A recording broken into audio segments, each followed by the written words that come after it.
So I caught the plague after I saw this movie, and that took me out for a while.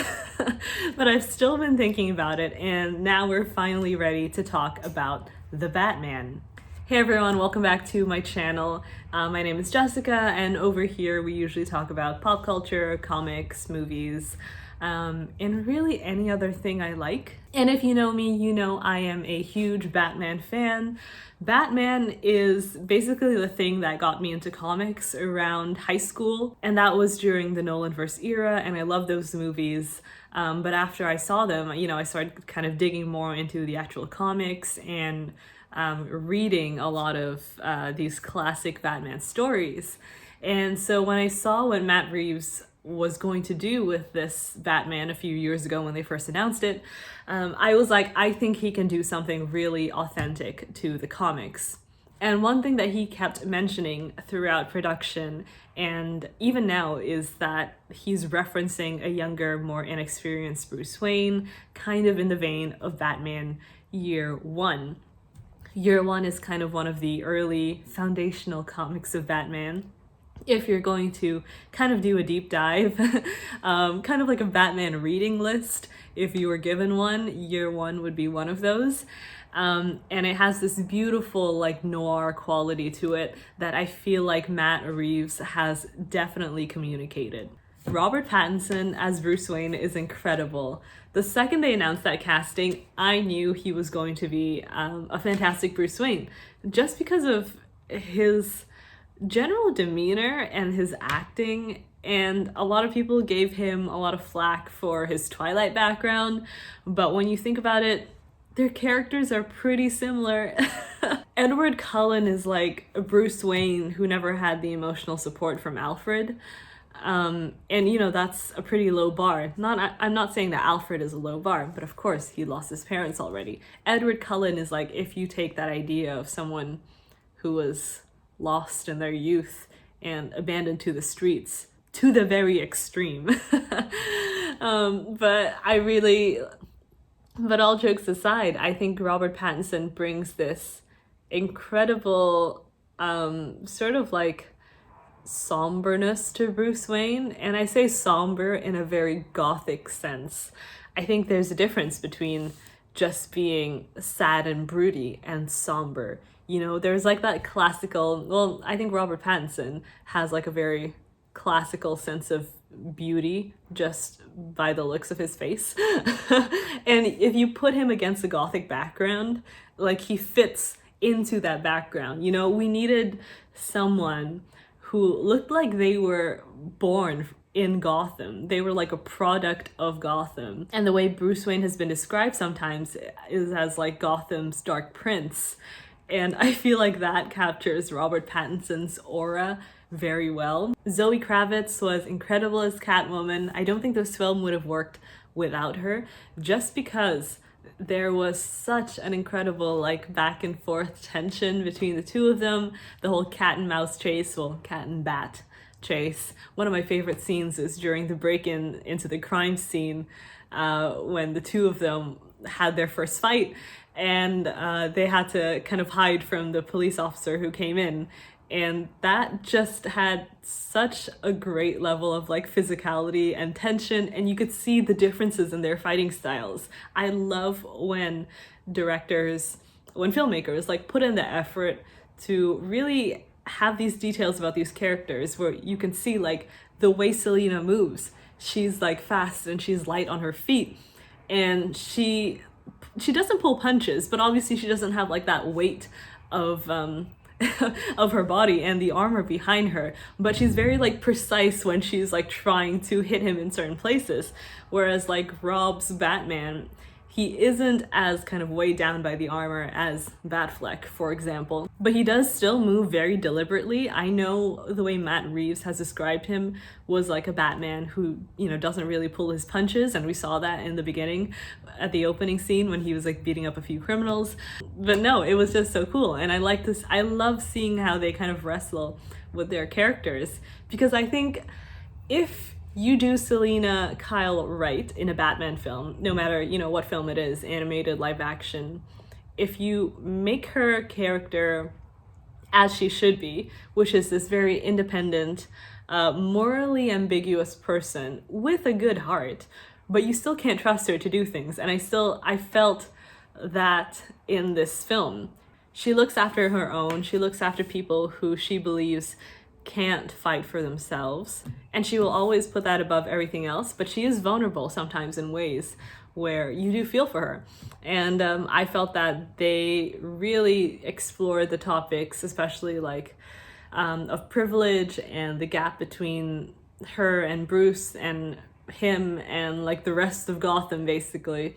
Selina's always the best person to bring out these issues because she really gets to Bruce in a way that nobody else does, and I feel like this film really did that well. So yeah, oh, well done, bravo.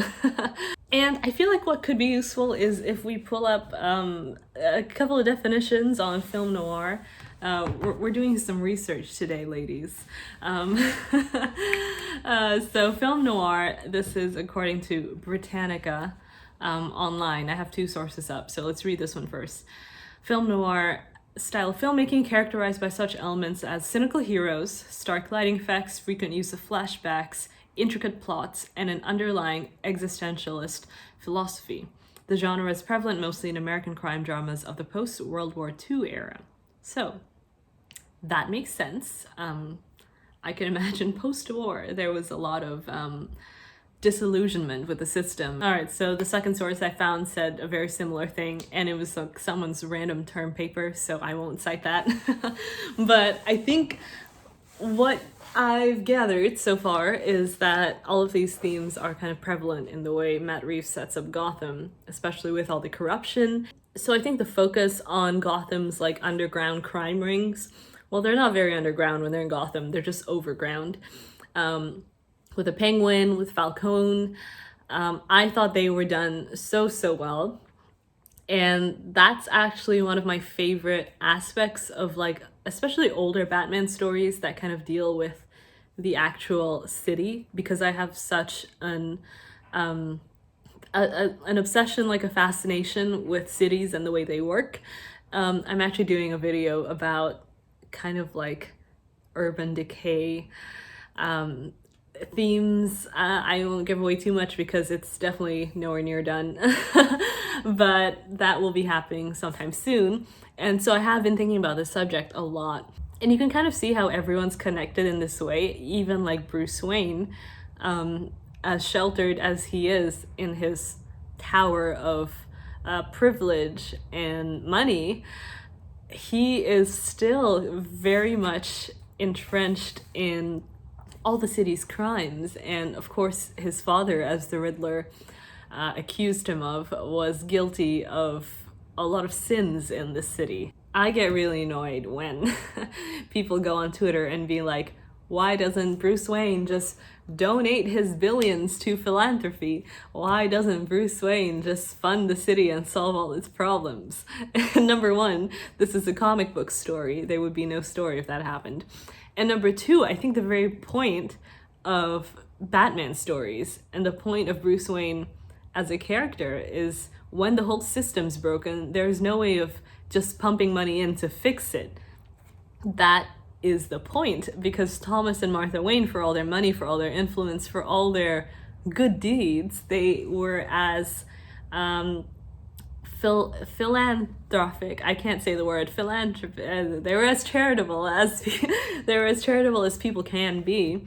But Gotham's still Gotham. You know, it takes a lot more than that, and it's difficult to see a way out when you're just one person. Well, I really liked, actually a detail that I liked in the movie was the internal monologue and the narration when he's writing in his little diaries. I think I like that. I think that added to like the crime noir genre and tone, especially in the film, because yeah, you know, when you're like recording a crime scene, you know, when you're like at a crime scene and you're like recording your little logs, it kind of felt like he was journaling, trying to catch like the Zodiac killer or something. Yeah, when I came out of the film, I saw a lot of comparisons to Zodiac or Seven, which both films that I absolutely love. I really love this genre of film. And yeah, no, I agree. It's definitely in that vein. And where my critique slightly comes in is, I think the ending. Okay, we're kind of jumping ahead now. We're gonna talk plot first, and then we'll talk about the Riddler. So I think the ending, when they have that, the Riddler's freedom fighters from 4chan go ahead and start shooting up the arena and flooding the whole town of Gotham. I think that served a good purpose narratively, because it made Bruce realize that he had to be a symbol of hope. He had to be more than just vengeance. He had to help people, directly helping the victims instead of just punching the bad guys.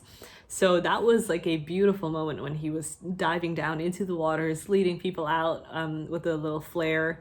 And that was just a great moment for Bruce Wayne, for Batman as a character.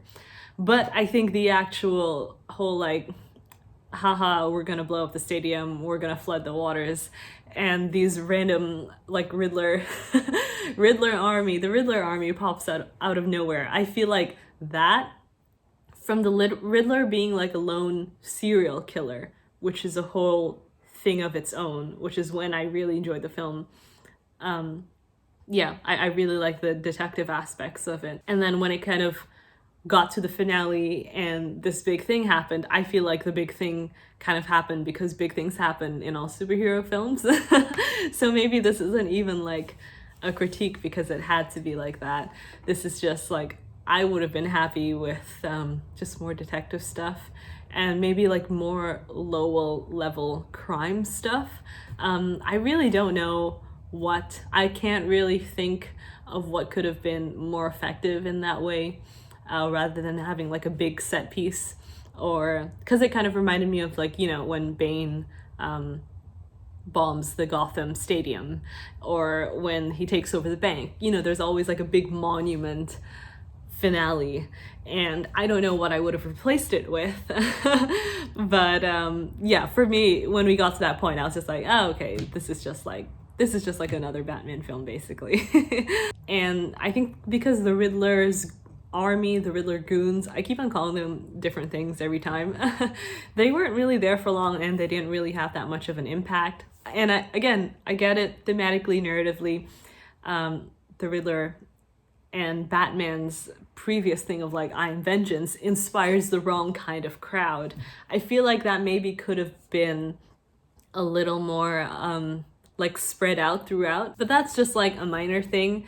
But with the Riddler itself, I really like his character. I feel like Paul Dano portrayed him really well. I mean, I love like funny and like camp Riddler, and I feel like a little bit more of his personality came out towards the end of the film, as opposed to at the beginning when you're like, who is this guy? What's he up to? And he's just cutting up bodies and putting tape on them. But I love the trail of clues that he left behind. I thought they were all like really clever and creative, and it felt like Batman, Bruce Wayne, was being challenged. You don't want to feel like this is too easy for Bruce Wayne. Although he was answering those riddles very quickly when they were in the the church. I was like, Bruce, like, you should be on like a game show or something. If Bruce Wayne was ever invited to like Jeopardy, people would know he's Batman immediately because of how quickly he answers the questions. I really, really love that interaction when the Riddler has been caught and he's kind of behind his little cell in Arkham, and he's talking about how Bruce Wayne is the bane of his existence, and how Bruce Wayne is the source of all evil.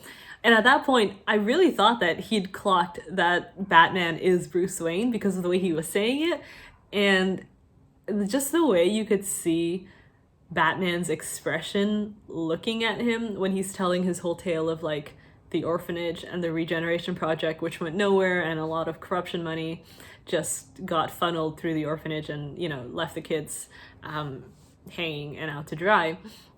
You could see like the guilt in Bruce's face when he's just listening to the Riddler story, and I appreciate that because Bruce Wayne as a character, he is very empathetic.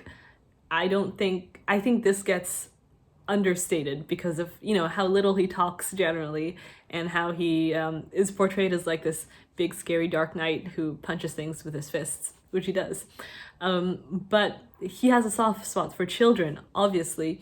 We see that in the film as well, in the first crime scene when the child gets orphaned. So when he's listening to the story about how this orphanage was essentially let down, I could really see like the guilt in his face and the way he was kind of internalizing all of this. And for a split second, I think he actually did, he would have agreed with the Riddler in saying that, like, perhaps I am the source of all evil in Gotham. But then the Riddler says that they hadn't caught Bruce Wayne yet, implying that he hadn't made the connection between Batman and Bruce Wayne. And my mind was just like, oh, I see what he's doing now. And the second he starts talking about his next plan of like killing people, Bruce kind of like snaps out of it and switches back to like banging on the glass, like, and kind of like, you know, threatening him if he doesn't tell him where the plan is. Yeah, I think it's such an interesting place that Bruce finds himself in. And I was getting like a lot of remnants of like the Court of Owls in this movie. But, you know, then in the end they say that Thomas Wayne was as a whole a good person. He just made a mistake, as men do, which I think was a good way to kind of wrap up that storyline. But if they were to continue doing it, to do like a sequel to this film, which I don't know if they are actually. I know they were very adamant about this being a standalone film, but I didn't know if they just meant like standalone from the rest of the DCEU, as in like we'll just forge our own path, or if they're just going to do like a one and done film. I think they should do a sequel. Anything else I need to talk about? I feel like with Alfred, he was fine. He wasn't my favorite Alfred, but he was okay. I have nothing else to say about that. Jim Gordon, I really loved Jeffrey Wright as Jim Gordon. I've been a fan of Jeffrey Wright for a while now, but I was really excited to see him in this Batman. I didn't expect how fun it would be to see them like interact, because, you know, you expect Batman movies to be like dark and gritty, and each time they're like, this is gonna be darker and grittier than the last Batman film. But there were like really good moments of like humor and camaraderie between Bruce and Jim, which is what we need, and especially so early on in his career. I think I like the fact that it's like a Bruce Wayne and a Jim Gordon who are still kind of like treading on eggshells around each other. They don't have like that full trust yet that they do in later years. And also Jim trying to solidify his place in the GCPD, because I don't think he's commissioner in this film. They call him a different title. Maybe they mean the same thing, but the way I understood it, he isn't like as high a rank as commissioner. Please correct me if I'm wrong. But he is still very much like bound by the rest of the department. And that scene, that frame when Bruce is being like swarmed by cops in the holding cell or in the interrogation room, whatever that is, that scene was incredible. And the scene when they were like pretending to fight just so Bruce could escape, I thought that was really funny. It was a really good level of like understated humor that fits the rest of the tone of the film. So yeah, I would really, really love to see a sequel to this film. Let me know what your thoughts are on The Batman. Did you enjoy it? Did you enjoy it more than other Batman films in the past? Oh, also one more thing. That moment with like the Joker at the end, I really did not enjoy that, because that was a moment where I felt like it was just sequel bait. And the movie was already kind of dragging on towards the end for me a little bit. And when they threw that in, I was like, I feel like it just kind of broke my like immersion, because it just made me think about like sequels and marketing and and just like shoehorning stuff in there, and it didn't really feel like a story of its own. You know, when you watch like a film like Seven or The Zodiac, if there's like a random sequel bait at the end, you're like, what is this? Like, I came for a movie. But I guess like you would expect franchises like Batman to have something thrown in there. And I'd like to know actually, what storyline would you like to see in a Batman film? I think I would like to see the Court of Owls. But also, I would actually like to see this Bruce Wayne adopting Dick Grayson. I've seen a lot of posts on the internet floating now of people being like, it makes total sense for this version of Bruce Wayne, who's like socially awkward and hasn't been outside or hasn't talked to anyone for like 5 years, to start Googling what do people do for fun, and he ends up going to a circus and coming back home with an orphan child. I thought that was just a pretty funny image. But yeah, let me know. I'd love to hear your thoughts, and I'll be back with hopefully more videos soon. We can only hope. I'll see you. Bye.